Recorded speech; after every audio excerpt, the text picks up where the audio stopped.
哪一句？台湾谚语，比喻揣摩情况来决定说话内容。台湾谚语，取材于台湾闽南语常用词词典。欢迎乡亲们转发到自己的聊天组群，协助推广咱们的母语。多谢，感恩。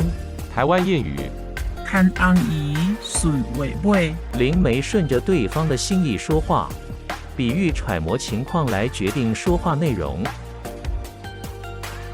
谢谢您的观赏，希望您会喜欢我为您制作的影片，请支持我，点击 subscribe， 然后再单击小铃铛，请点击下面观看同一系列的影片。